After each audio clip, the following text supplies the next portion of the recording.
Monsieur le Président, ma question s'adressait au Premier ministre. Notre industrie est aux abois. Des milliers d'emplois disparaissent chaque jour. La recherche et la formation sont mises à mal. Un plan de relance industriel est indispensable. Il faut interdire les licenciements collectifs aux entreprises qui font des bénéfices, versent des dividendes et délocalisent. Nous devons légiférer. Il est temps de refuser le diktat des ogres de la finance, des grands décideurs économiques. Il faut tout faire pour sauver nos PMI, PME qui sont menacées aujourd'hui.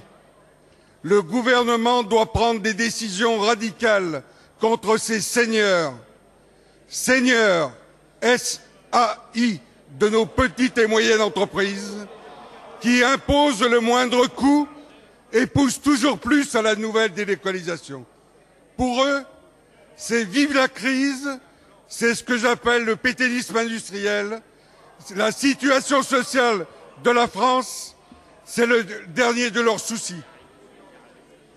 Il faut dire non aux bonus, non aux stock options, non aux retraites en heures. Et je dénonce ces managers des grands groupes arrogants et odieux. Ils se croient tout permis.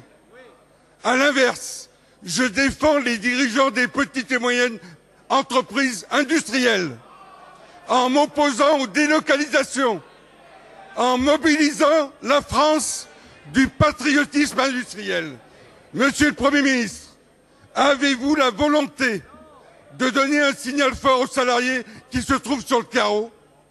Avez-vous la volonté de prendre des mesures radicales, d'interdire les licenciements, de mobiliser le pays pour maintenir à tout prix...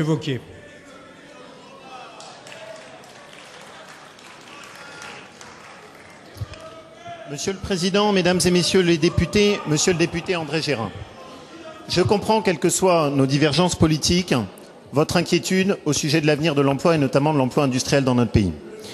Oui, la crise qui nous frappe en priorité ces emplois, de la même manière que les autres pays européens. L'Allemagne, à ce titre, a par exemple détruit depuis septembre plus de 510 000 emplois. Dans ce cadre-là, le gouvernement essaye de travailler sur deux axes.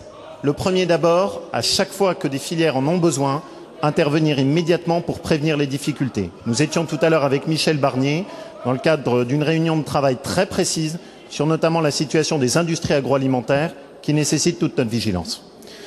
Le deuxième, c'est que faire en utilisant les outils de l'emploi.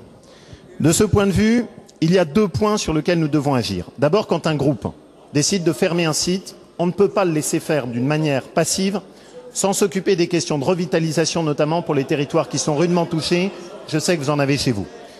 De ce point de vue, notre priorité doit être de tout faire pour protéger l'emploi, en utilisant notamment, comme nous l'avons fait dans la vallée de l'Arve, toute l'activité partielle couplée à de la formation pour essayer de permettre à ces PME que vous avez évoquées de traverser la crise.